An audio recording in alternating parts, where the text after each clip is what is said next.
Hello and welcome to Transcending Sport with me, Chris Stafford. My guest today is Lori Okimura, who has spent her professional career in a variety of areas, from volleyball coach to sports governance. She's been a volunteer, sponsor, club director, facility manager and event organizer with extensive experience in sales, marketing and promotions of various major international sports, organizations and events, primarily in Olympic and Paralympic sports. In 2019, she was appointed an executive board member to the board of directors of Angel City Sports, an organization based in Los Angeles, California, focused on providing opportunities through sport to adults, children, and veterans with physical differences and impairments. Lori serves in the leadership of World Paravolley, which is the International Federation for Sitting and Beach Paravolley. She's been a member of the International Volleyball Federation and since 2004 has been a technical delegate for the FIVB World Tour. Lori was appointed by World Paravolley as an international technical official for sitting volleyball for the 2020 Tokyo Paralympic Games and is certified as a technical delegate for sitting and beach paravolley events. Having been subjected herself to discrimination and harassment in sport, including ageism, gender equality and racial injustice, Lori is passionate about helping others. Her focus now is prioritizing athlete safety through her work with International Safe Sport, sharing her experiences in adaptive sport and helping young people to find their paths in sport. Lori, thank you for joining me and welcome to the program. Oh, thank you so much for having me. It's an honor. I was interested when I found you on social media. Isn't that the way we meet people in this pandemic world? That's the way now. And I read a little bit about you and the work that you've been doing in the areas of, safeguarding athletes and safe sport and also your work, because you were subjected to discrimination and harassment. So you have firsthand experience of what athletes, can be subjected to these days, and the gender inequity and racial injustice that I'm afraid, pervades across sports and really does transcend sport. So I was curious to talk to you about your work. So why don't we start with a little bit of background as to that, just to set the scene for why you are passionate about doing the work you're doing today? Right. So, well, I the best way I tell my story is that I've actually had almost every job in a single industry, and that's in the world of sports and in my sport, in volleyball, various disciplines of volleyball. It was an interest, a personal interest. I grew up playing volleyball as a child and playing lots of different sports, really, and then got to the point just as I was hitting college that I was no longer able to play myself. I had an injury and an injury sort of exacerbated itself. And while I can still enjoy, recreational activity and such, it just made it impossible for me to continue at any, high level of competition. So I think, looking back, that probably had a lot to do with springboarding my interests in staying involved in sport, but looking for other ways, right, to be involved. And we talk about transcending, it's you have that moment. And certainly I was, nowhere near being like a retired professional athlete, but, professional athletes have that moment, right after their last competitive, whether it's a match or game or anything. And there's that sort of moment of like, oh my gosh, it's like surreal, right? You're not quite sure it's over. It's not really over because you can still be involved, but certainly competing at that level, it means something different, right? And so for me, I got really lucky with the people I was surrounded with. I had a terrific mentor in college who just retired from 43 years as the sports information director at the University of Southern California. So I give a little thanks to my mentor, Tim Tessalone, who brought me in the fold as an intern, and was one of the people that showed me there was a possibility of having not only, involvement, but an actual career and a life still involved in sports, but on a different side, right? So instead of on the field of play, here is what the business of sport, looks like. So my, to sort of encapsulate everything, my career has been sort of twofold. One of professional endeavors, always sort of paralleled by this career in volunteerism, which is sort of what has brought me into this world of safeguarding and addressing more what I always refer to as more humanitarian type issues in sport, right? And that's been through some of the volunteer experiences that I've had. On the career path, having multiple viewpoints, right, perspectives, or having all these jobs in in one area, it lends itself to this really unique lens, of sometimes I call it cynical. You're somewhat sarcastic because you've seen something from both sides. It's harder for someone to pull the wool over your eyes, right, about what may or may be the case. But also you get to see the pleasures of competing in sport and participating in sport, but you also get to see the challenges, right? And that gives you, I think, no matter who you are and no matter how you get to see those different perspectives, it gives you an appreciation, maybe a deeper appreciation if you can no longer compete at that level yourself, but it gives you an appreciation for what the people involved actually go through, right? Whether it's the athletes themselves or the coaches or the officials or even the parents and fans and spectators, watching the game. I think you see it from a wide-angled lens, really, don't we? When we're able to step back rather than that, telephoto or Zoom, the Zoom where you are very much involved with the day-to-day play, so to speak, which you were, weren't you? I mean, you were into volleyball in a big way. Absolutely. Are you still? Do you still get on the court? I don't as much. In fact, more beach volleyball every once in a while with friends, but not very frequently. I had a medical condition arise about 15 years ago. And so that has limited activity, any physical activity, whatsoever. So when I can, I try.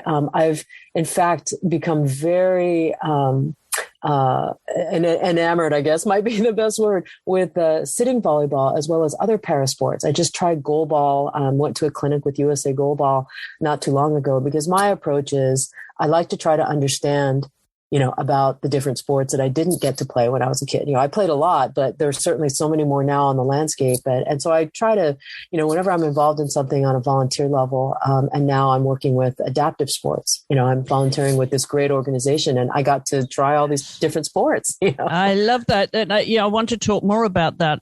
Laurie, because obviously that's a huge growth area, isn't it? The Paralympics has been one that's just mushroomed over recent years now, and there's, a significant item on the sporting calendar, which used not to be, because as you said, the landscape has changed. There are that many more sports that are available, both for able-bodied and for para athletes too. But explain a little bit about how your journey went into the para world, into adaptive sports, and what you're doing now. Right. So my journey began as a fan, and it was back in the late 90s. I was really fortunate to become acquainted with a gentleman, the late Mike Hewitt, who was himself an amputee at the time that I met him, and was also very involved in not only coaching but identification, development, pretty much every aspect of volleyball for people with disabilities. So it was both standing volleyball and sitting volleyball. And today, sitting volleyball is the official Paralympic discipline, and put in a little plug for the USA women are the back-to-back gold medalists at the Paralympics. So that's fantastic. A dynasty in the making. And you got to go to Tokyo, didn't you? Yes, I worked at the Tokyo. Yes, I did. So I'm involved with World Paravolley, terrific organization, the International Federation for sitting volleyball, and also a new discipline, beach paravolley. And because of my work with them, I was able to very carefully and very anxiously make the journey to the Tokyo Paralympics, and just fantastic job by Tokyo. I mean, I think Japan, is one of the cultures that reveres sport, so much, but they didn't really have a lot of support previously for parasport. So this Paralympics, obviously for lots of reasons during the pandemic, but I think this Paralympics was especially important or meaningful, to them, because it gave athletes with disability and also those that participate, who maybe don't have or not living with a disability, but support and are allies. It gave them really a terrific, reminder of why parasport is so unique, right? Would you say that the US is leading the way, rather, when it comes to, because volleyball per se, the sport across all of the options, is very much a mainstream sport here in the US? Do you think the US are leading the way when it comes to beach para volleyball?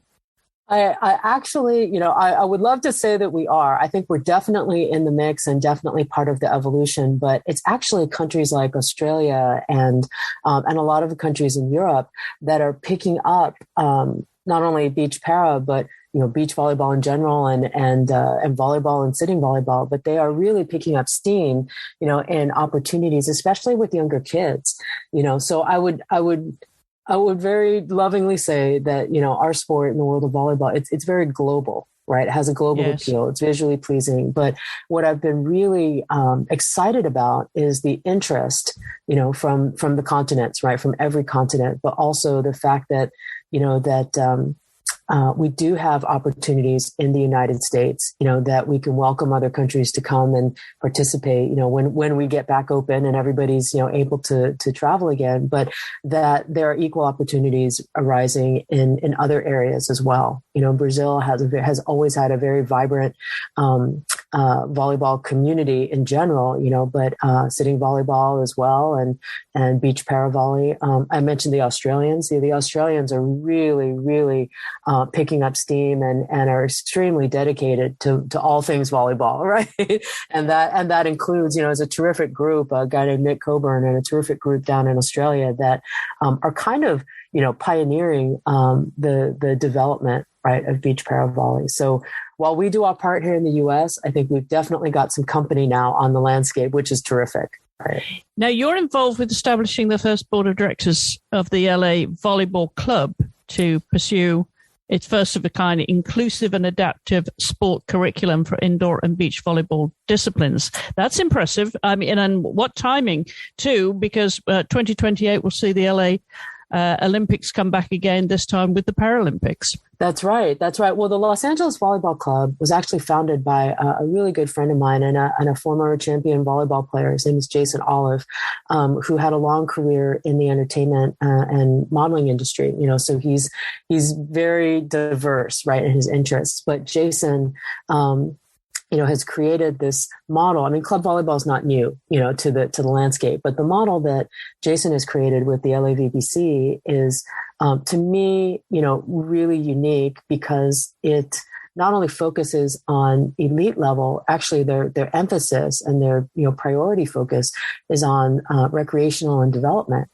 Right. So they're getting kids that are really young, their first opportunity to see and participate in the sport and keeping them involved. Sometimes we talk about youth sports and there's the sort of like, the over-parenting conversation, there's the over-involved conversation, there's the specialization conversation, there are lots of different conversations swirling around. But, the other part of it is we're always talking about how do you keep kids involved? How do you give them access? Number one, and then how do you keep them involved, but then also allowing these kids the opportunity to try different sports, right? And that's the model that LAVBC has. And because of my involvement in an organization, it's called Angel City Sports in Los Angeles. It's an adaptive sport, really more of a human rights focused, organization, offering multiple sports, and because of my interests there, the LAVBC were kind enough to extend an offer and said, okay, we're just getting started. We'd like to form our first board of directors. Can you help us identify, some people, but also, what is this sitting volleyball? This is fantastic. We saw the women win the medal for the USA and we've seen, some sitting volleyball at some of the tournaments that they participate in, around the country, but, we'd like to try it, and I think the misconception, about adaptive sports is that it's only for people who are living with disabilities, but it's actually not.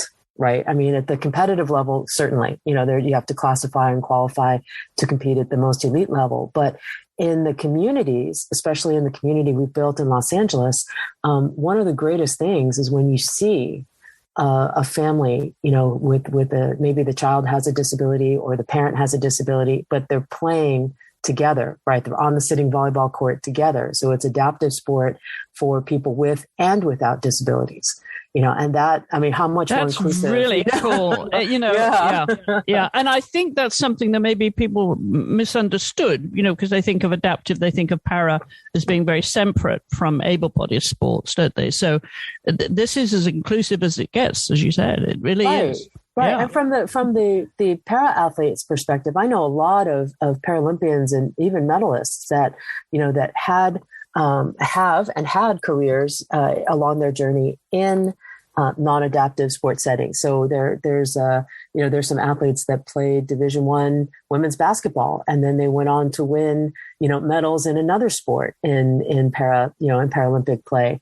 There's a Paralympian.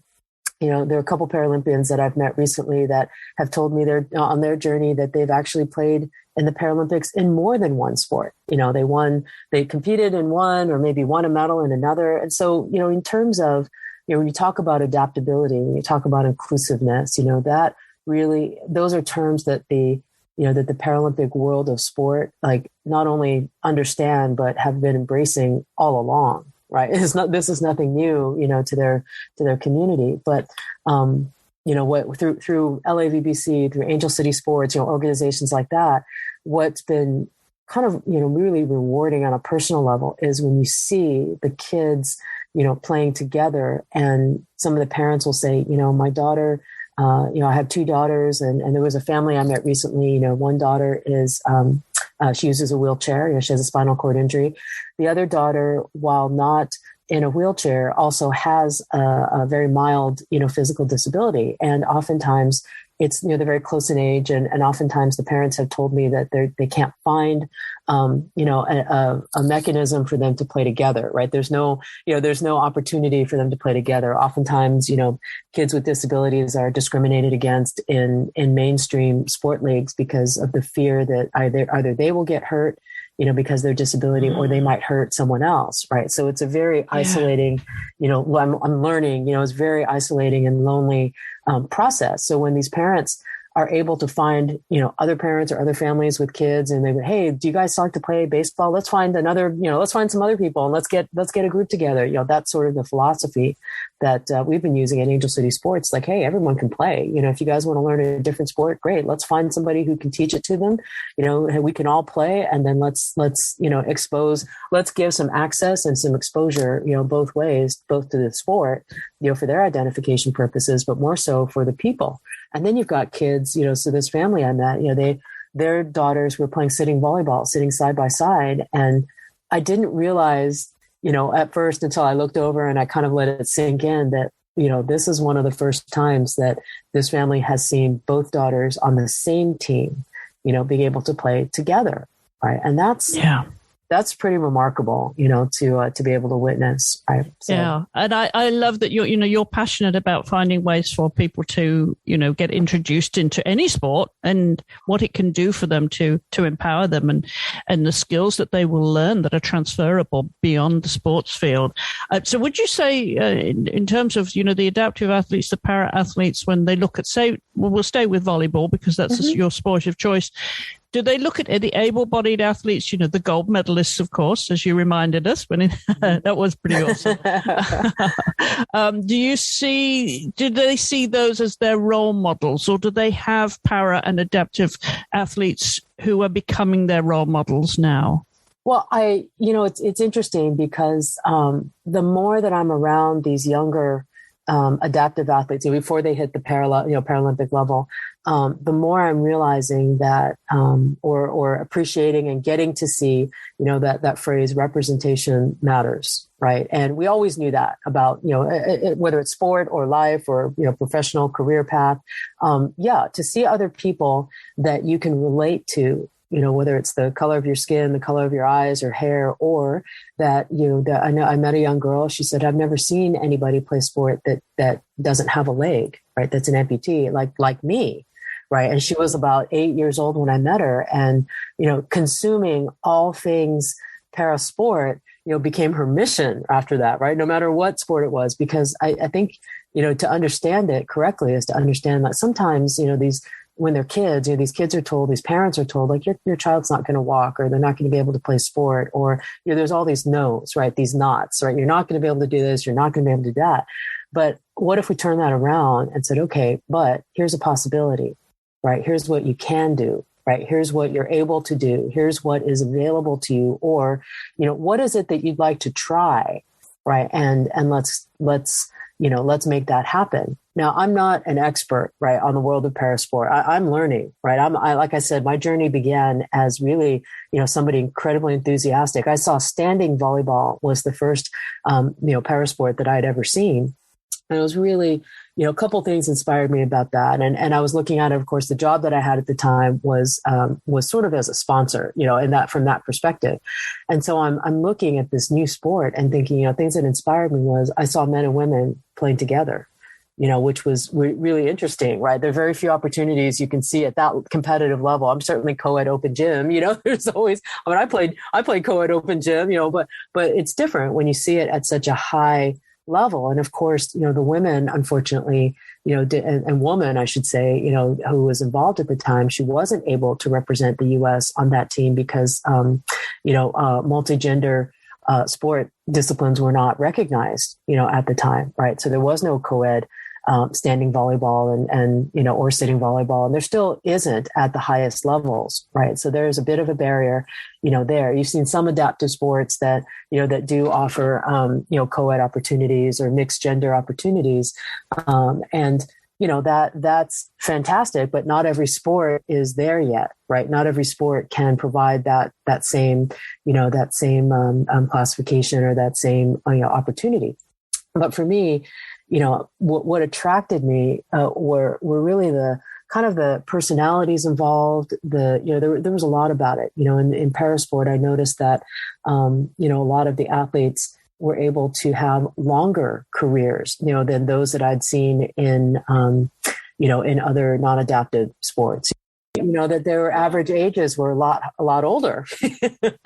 Even if they come to it later, they can stay longer very often. And I've mentioned to you before, my background is equestrian sport and para dressage. Right. For one, you'll see athletes who have no legs, double amputees, and also blind, and they can still ride and produce, Paralympic performances, which that in itself, it still amazes me, what they can do. I mean, can you imagine? I mean, I don't know you well enough to know if you've ever ridden a horse, but can you imagine riding a horse if you were blind or if you were a double amputee? That's right. And I've only been on a horse once, and I can't imagine, right? Because I needed a lot of help to get up there, and the whole ride didn't last that long, But to, getting back to your original point is that, so yeah, I think that now I'm more aware of the sort of the idolization, right? But it's not that, I don't think that it's, one discipline of sport idolizes the other. I think it's the people and the athletes, and their authenticity, right? And their story.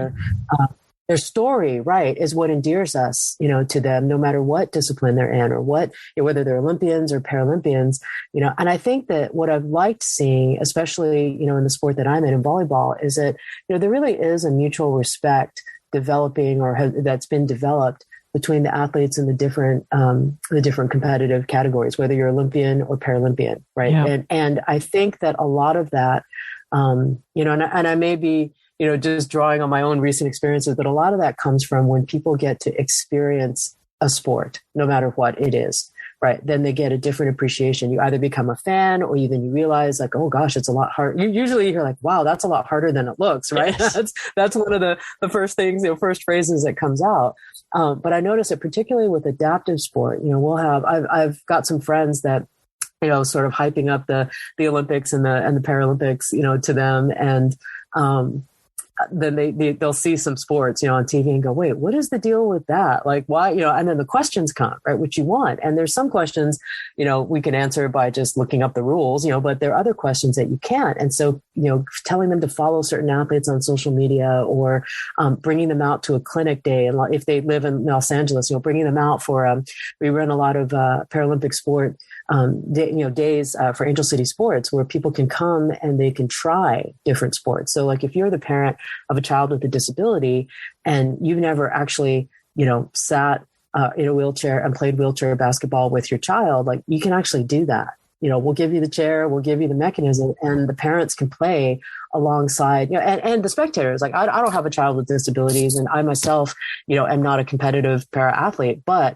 I love the opportunity to try the different activities, because it gives me, as somebody who tries to promote and market these sports, it gives me some creative juices, flowing, right? It gives me an sort of a perspective that, okay, all right, I get it. Now, how much does this wheelchair cost? Okay, we need to raise that money to buy more, right? So, but for the parent experience, it's, you really get a greater understanding, not only of the physicality, right, of these adaptive sports and the parasport in general, but you get an idea of the mental toughness, right, that's involved. Like think about, you can talk about riding a horse, but think about like being in a wheelchair and having to, wheel back and forth on the basketball court at the same time that you're dribbling a basketball. I know, right? I mean, how they maneuver those wheelchairs. I know they're adapted. Incredible. They're adapted wheelchairs, aren't they, for wheelchair rugby and volleyball and basketball and so on. But even so, that's you're multitasking. That's for sure. Right, and really, when it comes down to it, everybody, no matter who you are, you like to think you have a little athlete inside you somewhere, yes. Right? You have there's a childhood memory or a 7th grade, soccer tournament that you scored the winning goal, but everybody has a little athlete. Everybody has a little athlete in them somewhere. The key for the majority of us is, how do you take that passion that you have for the athletics and contribute to that, at least for me, behind the scenes, right? It was like, how do you not, I don't want to be a weekend warrior, right? I don't want to just play, when it's available, when I'm available, or play, once every month or something. I want to contribute, right, to giving these opportunities to people to play. Because for me, growing up as a kid, like sport was it was an outlet, right? It was kind of a safety net. It's interesting. It's very interesting. The social aspect of it, of course, and the team, the environment. Mm-hmm. There's so many pluses to it. We could have another conversation about the advantages of sport.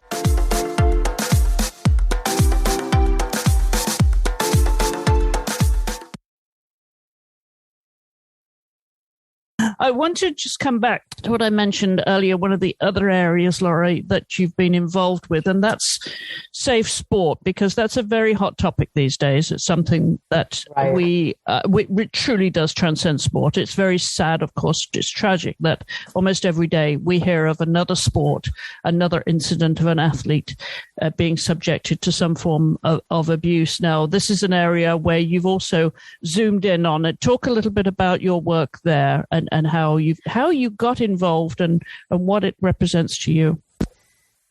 Right. So it's a little bit of a tough story, or tough business to be in, right? The business of safe sport, because on the one hand, it is so important to protect not only the athletes, but all the people involved, right? Whether you're a volunteer or a coach or a referee, or, it's important to keep everybody safe.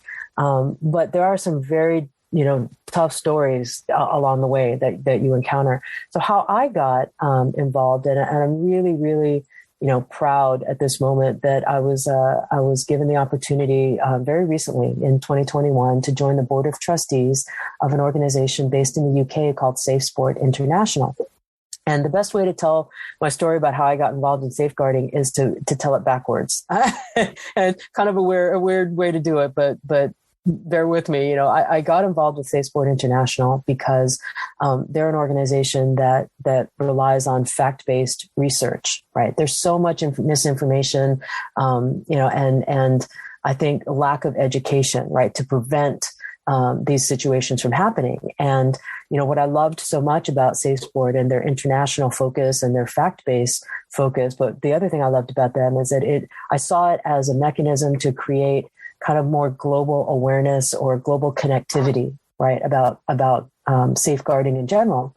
And safeguarding means something different to everybody, and one of the first meetings I was sitting in on, or Zooms that I was sitting in on with Safe Sport, we realized that the word safe sport or safeguarding or, protection means something different depending on the language that you speak, right? And that therein lies some of the problem, right? In some languages or in some communities around the world, there really is no concept of safeguarding athletes. Athletes are seen as either commodities, like true commodities, to be bartered and sold, or a lot of times, in developing nations, athletics can be seen as economic means to get your family out of poverty, and because of that reason, there are more risks involved, right? There's more opportunity for manipulation or for grooming and such. But how I identified that being a part of an organization like Safe Sport was important is, I had really my volunteer life, which I mentioned had sort of paralleled my professional career, but my volunteer life is sort of what led me on this path. And, as somebody who played and, early in my career, and I was much younger than I am now, I was also a coach, for youth volleyball. And I really loved it. At one point, I thought that might be something, I would pursue. But, in coaching young women at the time and then eventually both men and women, young girls, really. I had kids as young as 10 that were, in my care, and kids as, and those that were like seniors in high school in the US, which would be about 18, and, I unfortunately, witnessed some things with other coaches and their athletes that, as a human being, not even as a coach, but as a human being, like, when something is wrong. Right. You get that, sixth sense, or you have that gut instinct that, this is not, or common sense, that this is not okay. Right. This is not right.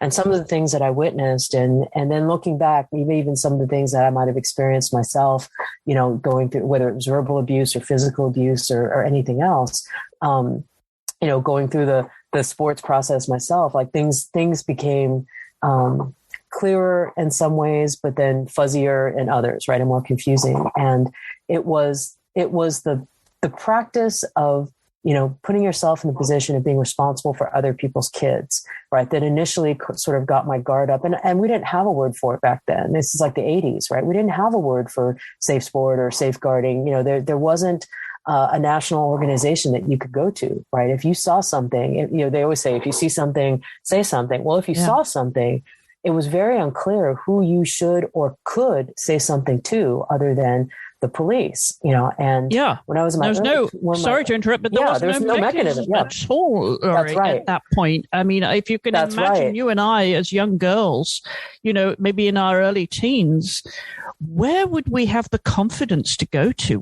Who would it be? Your parents? I'm not so sure. You'd feel that was not. You feel embarrassed. You feel like you did something wrong. Exactly. Right. And you can quite see how uncertain that environment would be for an insecure for young girls. So absolutely. Exactly. But sorry to interrupt you, but I think it's worth reminding ourselves, just what that felt like when we were younger. Well, and your point is so valid. Like, what did it feel like? But also, perhaps the only person or the person that we would have wanted to go to might have been a coach, and that may have been the offender. Yes.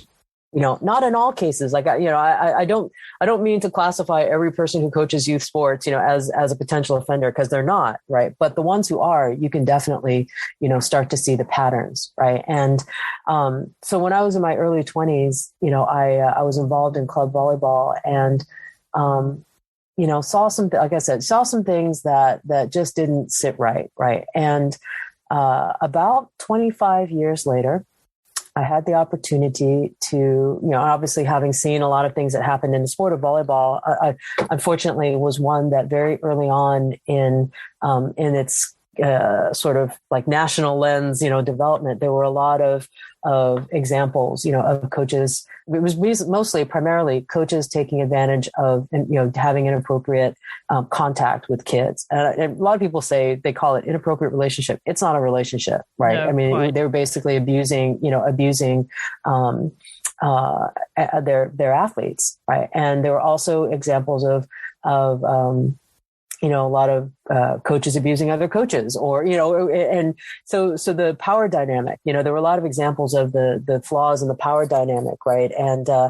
And about 25 years after I was coaching, and eventually I stopped coaching, altogether, right? And I mean, wasn't any good at it, and not good enough to make it a career path. But also, I got involved in the business behind, sport. I started working with this great company that actually, focused a lot on volleyball. So it kept me sort of around the industry. But 25 years after, this experience, right, and coaching youth volleyball and seeing some things that really didn't sit well, I got involved as a volunteer for the national governing body for volleyball in the United States. I served on the board of volunteers, board of directors for USA Volleyball.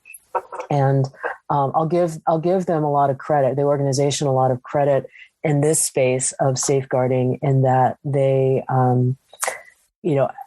got on board with safe sport and the concept of safe sport and the development of safe sport very early on, as did a lot of other, national governing bodies.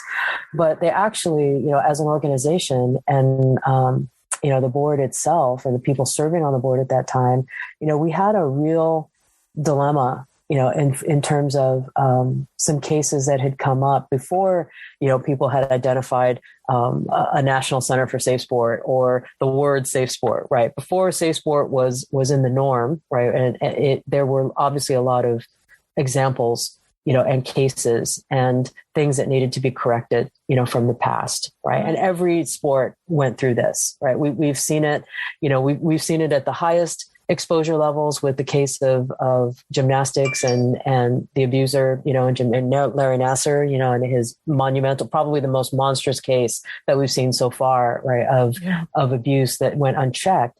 But every sport, I mean, make no mistake, every sport, whether they're USA affiliated or not, every sport is having the same problem, is that there is a period of onboarding, to the whole concept of safeguarding, that you do have to look back in your history, right? And probably correct or address for the first time, or, at least, start to expose things that happened before there was an actual center that you could report them to, right? Like we said before, who do you go to? Who did you go to back in the 80s or 90s?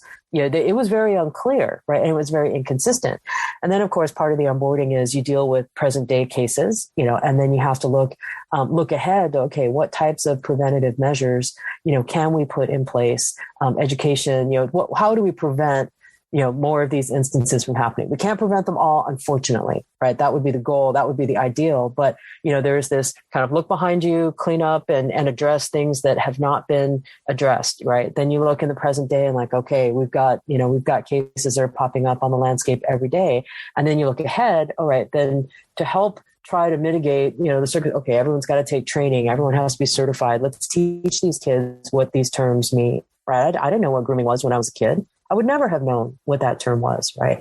So the deeper I got into, sort of addressing the mistakes of the past and then also addressing new cases, the more that I saw inequities, right? Loopholes that that offenders were jumping through. And one of the big ones really was, there can be an offender in one sport, in one organization, right? That there was no, there really was no communication or way to share resources or information between different organizations, right? So if you were someone who was, who's found guilty of offending, whether it was criminally or civilly or just banned by your sport, from participating, in a certain level, there really was nothing that said you couldn't go from basketball to volleyball or volleyball to wrestling or wrestling to soccer, right? And as long as you passed the basic background screen, you weren't arrested for anything, you might, as an offender, be able to slip through the cracks.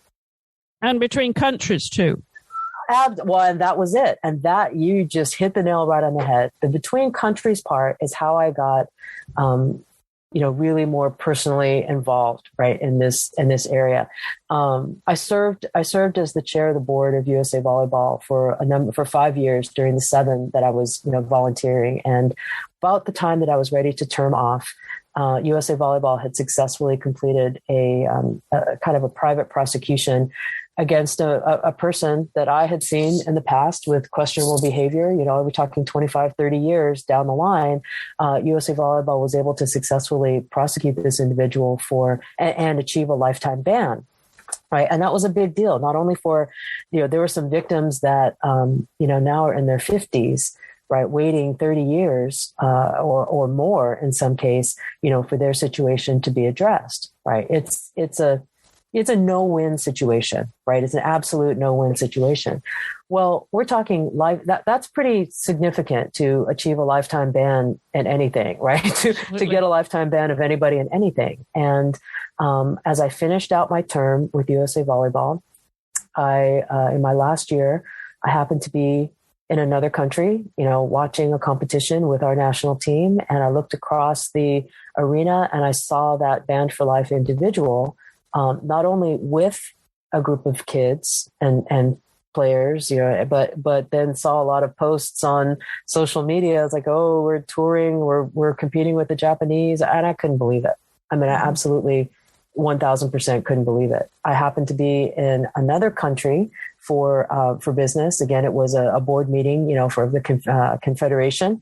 And I saw people running around the sports club that we were meeting in, wearing, the jackets of this individual's club, right? And I say, where did you get that jacket? Well, Mr.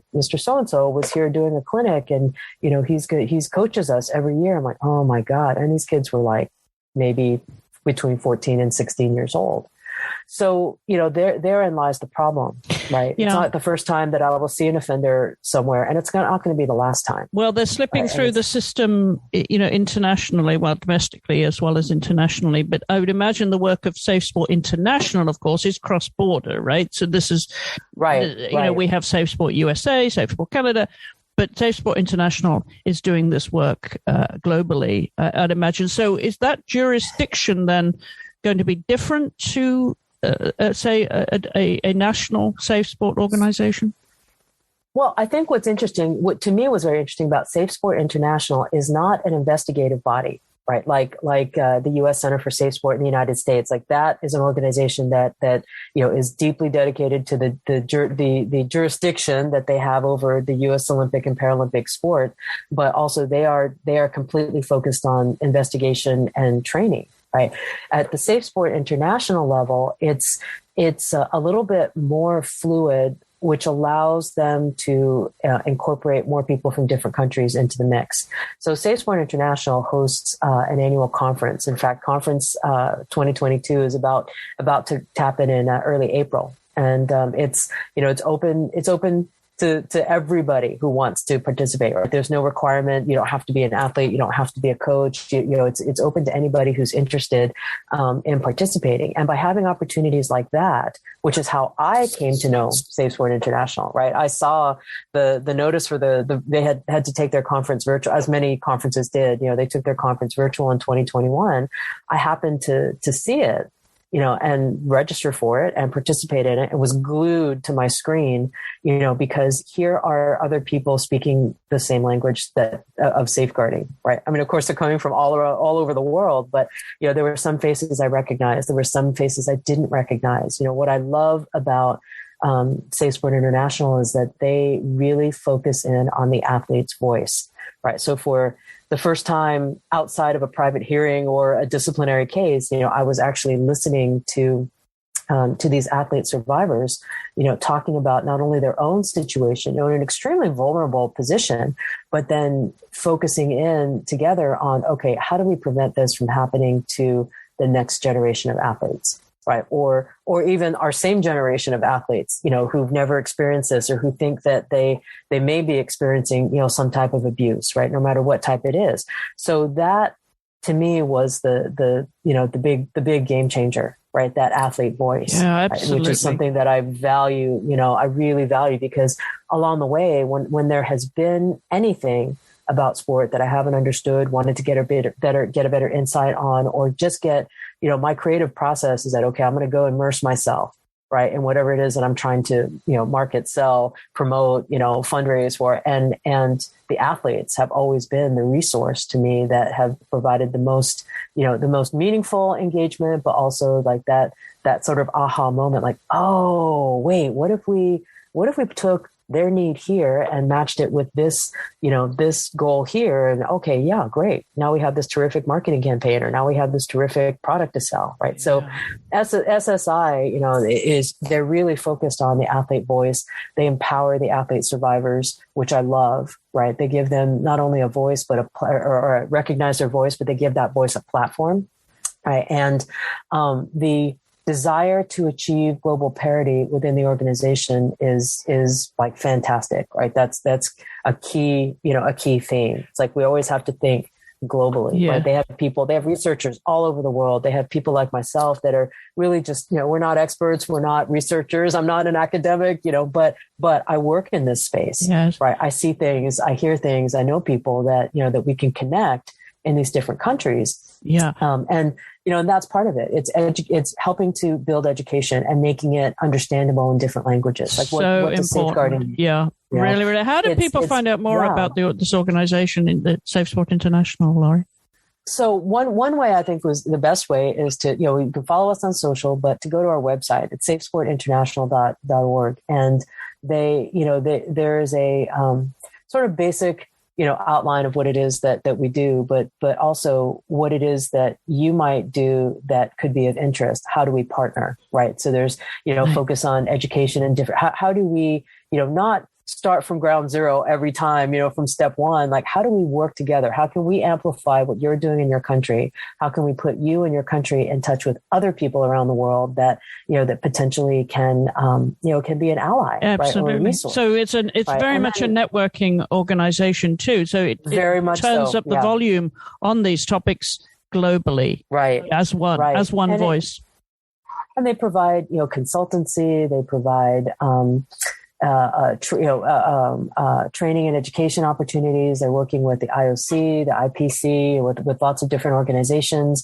And these are people who, the people who are started SSI, who, give it life, right? And Tivas, based in the UK, is the CEO, who has a, decades long career in child protection, right? And athlete protection and research. And, so it's really, for me, right, the best place that I could find to start the process of connecting the dots, right, around the world. Like, it's one thing for me to call or Zoom or email a colleague that, that I've run across over the years. And certainly I'm trying to pull as many of those people, into the mix, into the network and the relationship building. But it's a whole nother thing when you can get on a Zoom call with people representing, the different continents. And as the topics come up, or as the urgency in connecting the dots, becomes more clear. And then you all go back to your communities, and then exponentially, right, that outreach grows because you've just been on a call with people from 11 different countries. Yes. Right. You've just attended this conference, and heard these athletes speak about their experiences. It's like, wait, I know somebody who, who's an athlete, who's a survivor, that may be a really interesting voice. You connect the dots, and then you see all of the athletes, organized and supporting each other and sharing resources. Yeah. Right. And this is a global digital community that we live in now. Yes. I think right? This elevates it all in so many different ways and empowers the 100%. Athletes as a priority. This is wonderful work, and we could talk about it for a long time. Laurie, I'm mindful that I'm taking up so much of your time today, but I'd love for you to come back, if you would, after the April conference and talk about what the findings were from this year's gathering. Absolutely. Would you mind doing that? That would be fun. I would be happy to. And let's keep this conversation going. I really appreciate it. And Laurie, you're doing such sterling work in so many different areas, obviously a very busy woman. And I really do appreciate you taking time out of your day to come on the show and tell us more about your work. And more power to you, Laurie. Keep it up. more power to all of us. I mean, really, it's podcasts like this. It's coverage that you provide and amplifying, people's voices and especially the women that are working, in the industry. That's a big part of the process, right? Okay. For us to share our stories and to have a platform to engage with each other, right? The number of people, I mean, and okay, of course, pandemic, but all of us who work in international sports, we're used to the video chats, and they're not as sophisticated. They weren't as sophisticated back then as they are now, but these opportunities, right, to speak together or to listen to others, speaking about their experiences, they connect us in ways that allow us to continue to do the work. Absolutely. Right. Well, and that's, incredibly important. So thank you for giving all of us the opportunity and providing us this great platform. Absolutely. And my pleasure. And I look forward to you coming back, and we'll keep this conversation going, Laurie. But for now, thank you very much indeed for taking the time to come on the show. Stay safe out there, and we'll circle back in a few months. Thank you, Chris. You as well. Well, my thanks again to Laurie, and if you check our show notes out at wissports.com, you'll find the links to this episode with the resources that Laurie referred to. That's at wissports.com. As always, you can post your comments, questions, and suggestions via our social media at wispsports, and you can also reach us via email if you prefer to info@wispsports.com. We would love to hear from you if you have any comments, questions, or suggestions for guests on this or any of our other shows here at Wisp Sports. And if you have a moment whilst you're on your podcast app to leave us a rating or a review, that always helps others to find our podcasts. And wherever you're listening to this, remember you can find Wisp Sports and all our shows on different podcast apps. So there's somewhere to listen to us wherever you listen to your podcasts. And thanks again to my guest, Laurie Okimura, and to you for listening and helping us turn up the volume on women's sports.